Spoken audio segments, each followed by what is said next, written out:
नमस्कार, आप देख रहे हैं सी न्यूज भारत। मैं हूं आपके साथ ज्योति श्रीवास्तव। वक्त हो गया है न्यूज बुलेटिन का, जिसमें हम जानेंगे कि बदायूं में कहां चल रही श्रीमद् भागवत कथा।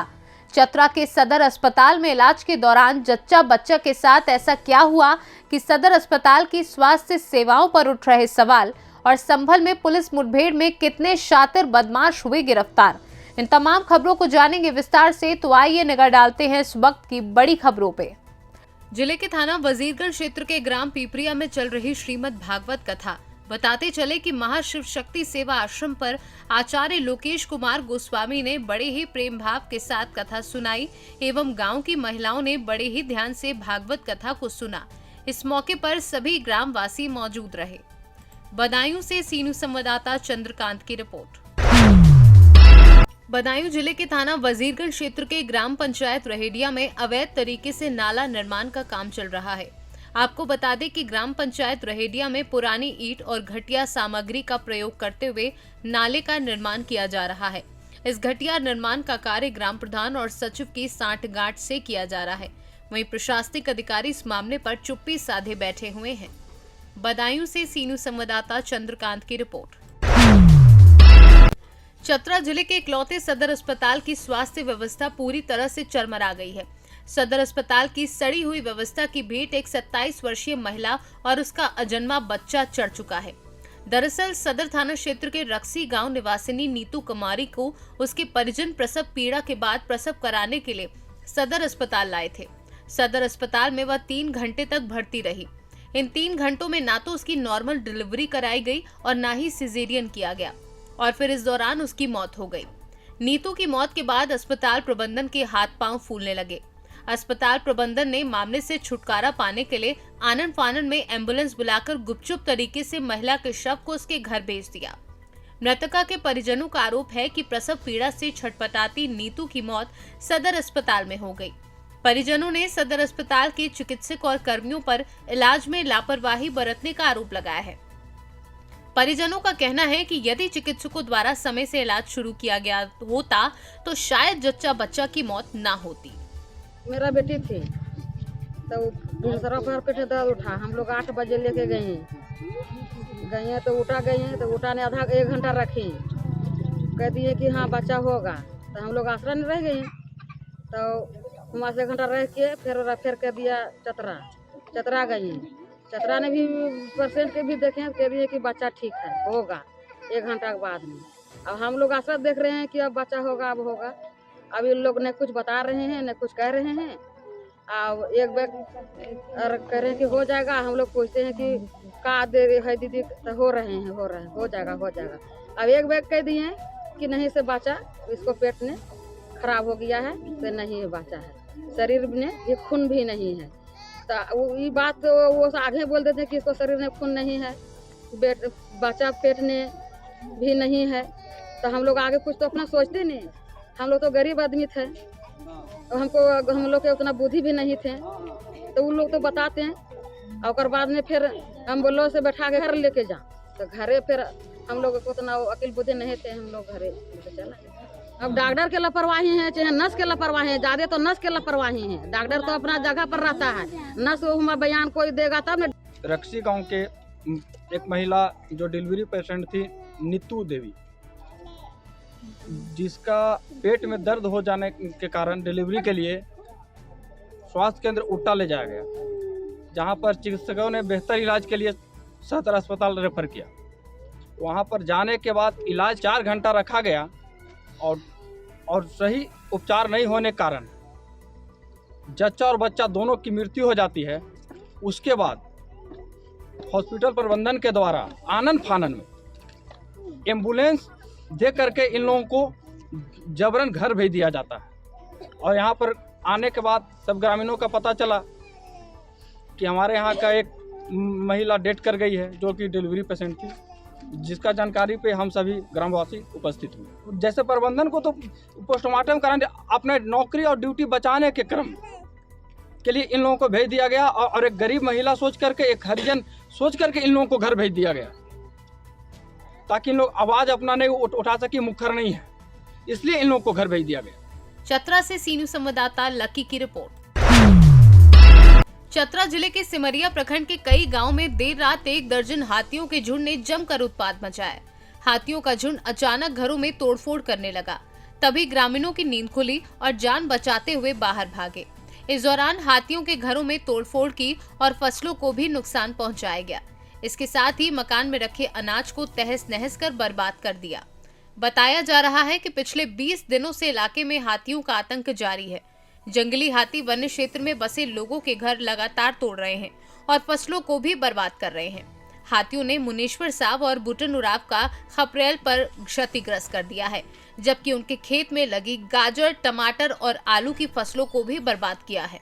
इसके अलावा हाथियों ने शिबू साहब के खेतों में लगी फसल को भी रौंद कर बर्बाद कर दिया है। ग्रामीणों का कहना है कि जंगली हाथी लगातार किसानों को नुकसान पहुंचा रहे हैं। इसके बावजूद भी वन विभाग उनको नियंत्रित नहीं कर रही है। तोड़ फाड़ करने लगा तो हम लोग मतलब कि जगह मिलने ना लगा तो लोग भागने कोशिश करने लगा। पूरा छेक दिया था हाथी। तो ओकर बाद फिर जान बचाने के लिए अपन मतलब कि चल गया, अपन जान बचा लिया तो मतलब कि घर दूरा तोड़ दिया।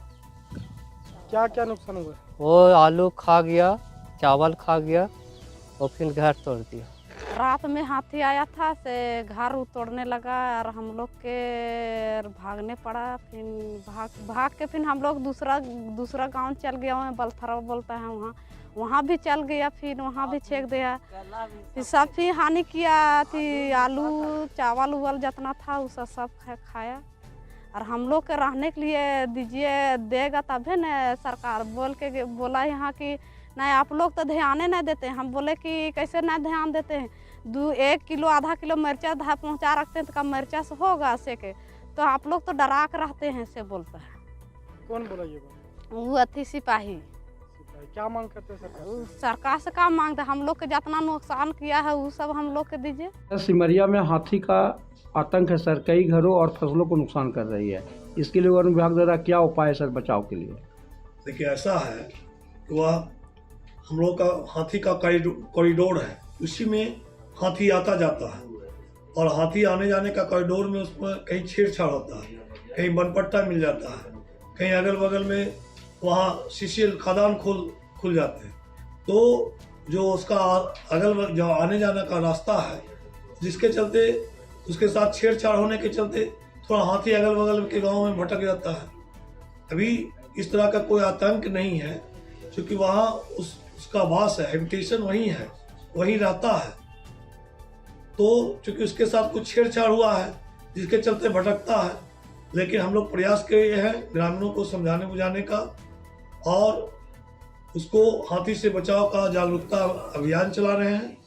कहीं कोई जान माल की नुकसान नहीं पहुंचाया जा रहा है, कुछ क्षति पहुंचाया जा रहा है घरों को, एवं जो फसल का नुकसान पहुंचाया जा रहा है उसको हम लोग ससमय मुआवजा का भुगतान को आगे की कार्रवाई करेंगे। चतरा से सीनू संवाददाता लकी की रिपोर्ट। खबर संभल से है, जहां पुलिस मुठभेड़ में 4 शातिर बदमाशों को गिरफ्तार किया गया है।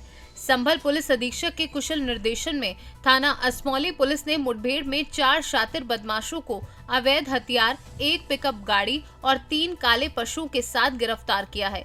वहीं पुलिस आरोपियों के खिलाफ अग्रिम कार्यवाही में जुट गई है।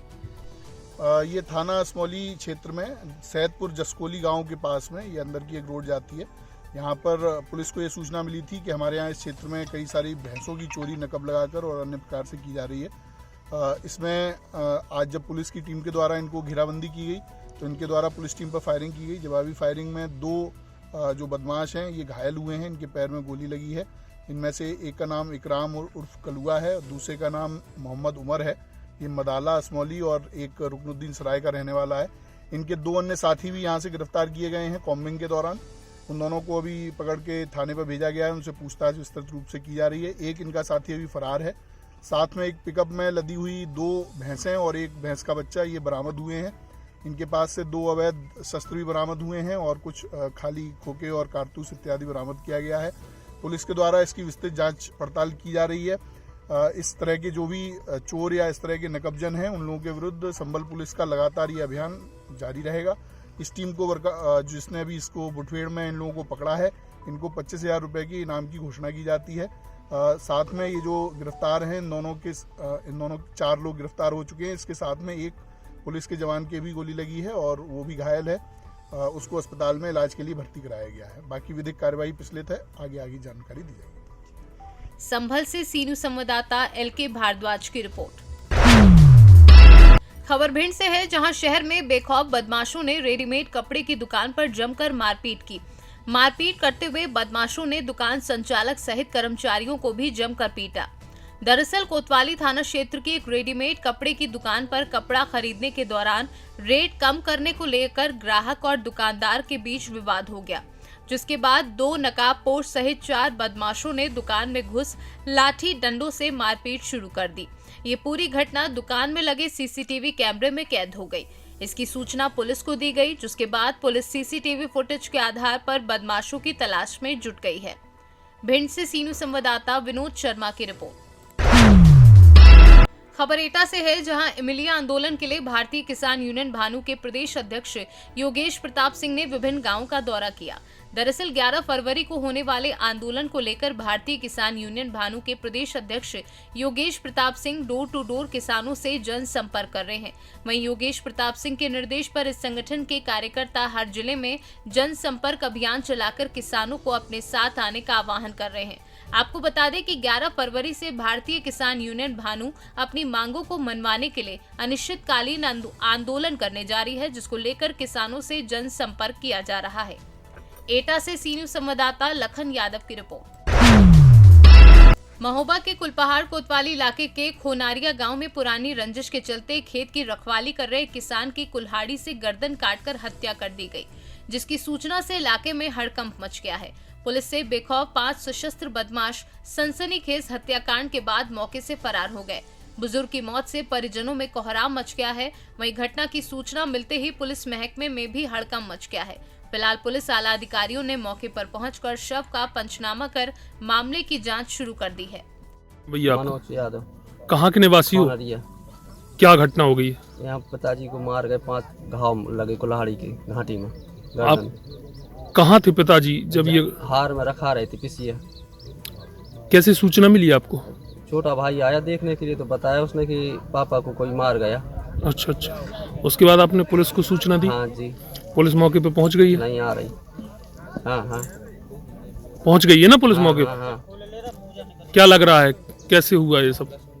अरे वो गांव का विवाद था, हमारी पहले लड़ाई हुई थी एक बार और इन्होंने पापा को मारा था, अटैक किया था, इन्हें कुल्हाड़ी मारी थी 5 गर्दन ऊपर घाटी पे, सिर पे मारा था तो वो बच गए थे। कम से कम टाँके आए थे 8-8। ठीक है, अब इन्हें दूसरा अटैक किया तो इन्हें डायरेक्ट गर्दन पे मारे। 5 कुल्हाड़ी मारी। 5 लोग थे, ये लोग सब।